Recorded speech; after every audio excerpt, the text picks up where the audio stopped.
Nah, supaya saya tidak berkepanjangan, sementara sesi ini saya cukupkan di sini. Nanti kita ngomong mengenai Nabi Zalim ini. Tapi saya tadi setelah mendengarkan kedek-kedek tadi ya, tadi ada monyet apa tadi itu? Babon-babon malah di si Pramo ya. Saya itu kan berguru sama Sabrang. Loh, setiap orang adalah guru, setiap orang adalah murid. Saya banyak mendengarkan Sabrang untuk hal-hal yang saya tidak mungkin tahu. Dan saya juga punya banyak hal untuk Sabrang yang Sabrang tidak butuh, kan gitu masalahnya. Payah saya.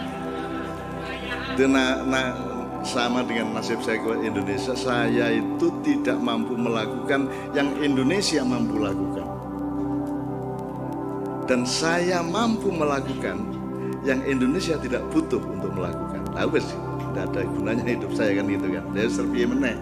Aku isi untung aku duwe anak-anak di KJ yang masih salah sangka kepada saya.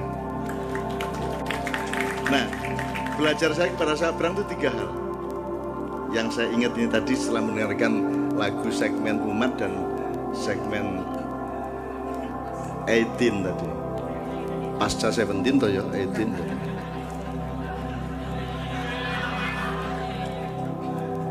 Sabrang cerita kepada saya penelitian mengenai 5 monyet yang disiram air es. Nomor 2, Sabrang menjelaskan kepada saya kenapa manusia dibanding monyet itu sangat menang evolusinya. Sementara kalau monyet gitu-gitu terus. Nah, itu Sabrang. Yang ketiga, ini bukan perintah. Ini anjuran, tapi diam-diam juga, awas negatif. Yang ketiga gini, Mas. Saya itu mungkin ahli di masa silam, tapi saya bodoh untuk masa kini, untuk masa depan kita tidak tahu.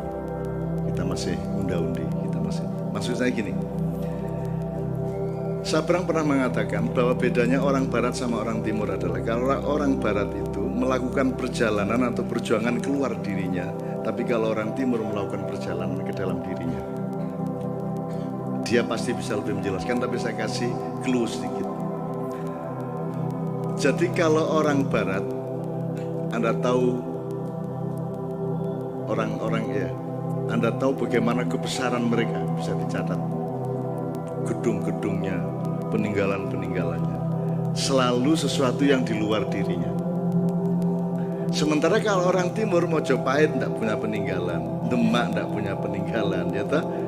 Sriwijaya tidak punya peninggalan, yang gede-gede kayak di barat, sehingga kita diremehkan di mana-mana. Karena menurut Sabrang orang timur itu perjalanannya, perjuangannya ke dalam dirinya. Jadi yang diurus orang timur adalah pengembangan kepribadiannya, manusianya, bukan hasil fisik di luar dirinya.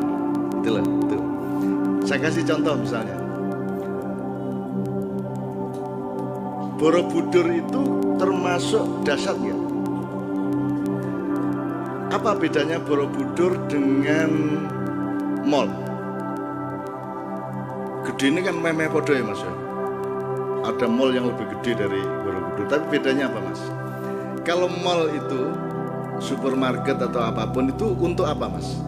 Kenapa dia dibikin? Apa aktivitas yang disediakan oleh dia? Materialisme, perdagangan, kapitalisme, industri, orang berjual beli.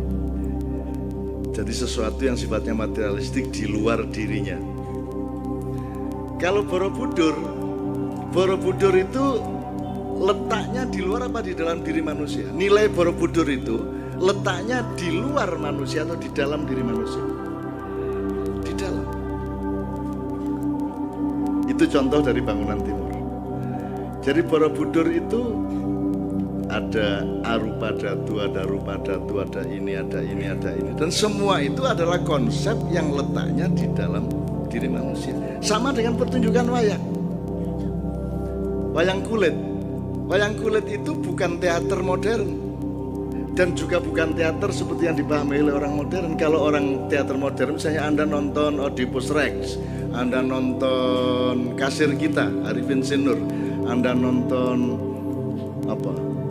Caligula, atau karya-karya Shakespeare, atau karya-karya siapa, itu Anda nonton untuk mendengarkan urutan ceritanya, dan Anda mencoba memaknai apa yang diungkapkan oleh cerita itu. Tuh, kalau teater, Anda nonton di tim juga begitu. Misalnya nanti ada sengkuni, orang tidak tahu, datang untuk memahami apa maksudnya sengkuni. Ini lakon sengkuni 2019 nanti di Surabaya tanggal 8 dan 7-8 Maret, di Jakarta tergantung gedungnya. Apa bedanya dengan wayang? Kalau orang nonton wayang, Mas, sudah tahu ceritanya, Mas. Lakon apa aja udah tahu penontonnya itu. Jadi dia tidak nonton wayang dengan matanya.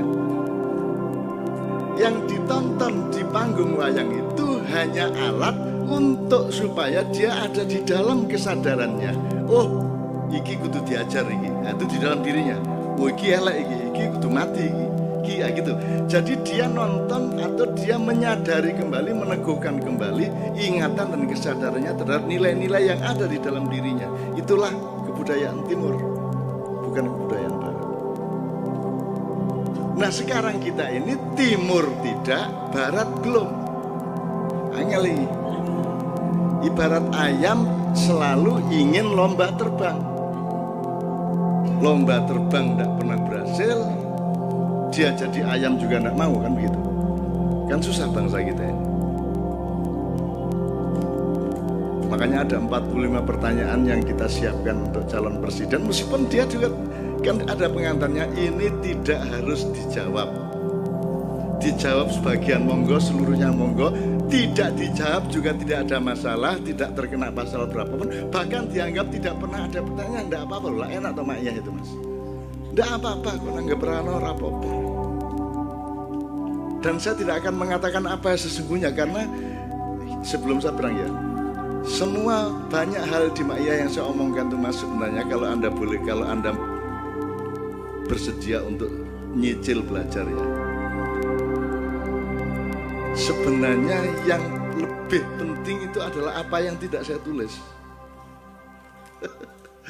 Bingung ya. Bisa aku nulis cet. Dolek ono sing ora tak tulis. Dolek ono kenapa kok saya nulis itu? Ah, itu kan tidak saya tulis, Mas. Ngerti, Mas? Sebenarnya saya tidak pernah ngomong tentang apa yang sebenarnya saya omongkan. Karena saya berhadapan dengan orang yang juga tidak akan paham kepada apa yang sudah saya simpan itu. Jadi kalau ibarat Al-Quran ada banyak, lebih banyak lagi ayat yang ada ayat yang difirmankan jumlahnya 6.666, tapi jumlah ayat yang tidak difirmankan berapa kira-kira? Tidak terbatas. Berapa sifat Allah? 99 katanya. Kok bisa loh Anda bilang Allah sifatnya 99? Kok Allah kok bisa dihitung gitu loh? Tidak mungkin sifatnya Allah 99. Sifat Allah tidak terhingga, tidak terbatas, tidak terjangkau oleh angka. Cuman karena kita itu bisanya cuman segitu, ya sudah dikasih tanda-tanda saja ada 99. Tapi bukan itu sifat Allah yang sesungguhnya. Karena Allah sendiri mengatakan, laukanal bahru midadal li kalimati rabbi lanafidal bahru qabla an tanfada kalimatu rabbi walau ji'na bimithlihi madada. Andaikan seluruh air dari 7 samudra ini dipakai untuk menulis, menjadi tinta untuk menuliskan ilmu-ilmu Allah, maka akan kering 7 laut itu sebelum bisa menuliskan ilmu Allah, meskipun dituangkan kembali air ke 7 samudra terus menerus, madada terus menerus. Jadi jangan salah sangka bahwa Allah itu bersifat 99, apalagi 20. Itu hanya tanda-tanda, sebagaimana saya pernah menjelaskan ke saya zaman dulu. bahwa warna itu yang dikenal oleh komputer sekian, yang dikenal oleh mata telanjang sekian, tapi warna sebenarnya mungkin bermiliar-miliar kali lipat jenisnya warna itu yang kita tidak bisa melihat karena mata kita sangat terbatas spektrumnya dan peralatannya. Nah, jadi teman sekalian, sekarang kita dengarkan sabrang 2 monyet dan 1 perjalanan ke dalam dan keluar tadi. Setelah itu kita musik, setelah itu baru kita ngomong ke Nabi Dzolim. Dalam tanda petik loh ya. Ini nggak ada masalah Mas Nabi Dzolim, nggak ada yang marah. Bener. Kan saya masih toleran, jangan-jangan nanti ada yang marah. Kok ono Nabi Dzolim itu maksudnya? Tuh. Tapi nggak ada ya. Teman-teman KJ nggak ada masalah dengan judul itu. Nggak di fatwa ya apa gitu enggak? Enggak. Kan tanda petik kan, tanda petik. Seandainya enggak tanda petik juga enggak apa-apa sebenarnya. Cuman ya kita ini kan toleran ya. Toleran, kita ini kan multikulturalis ya. Oke. Tepuk tangan untuk Sabrang dengan 2 monyet dan 1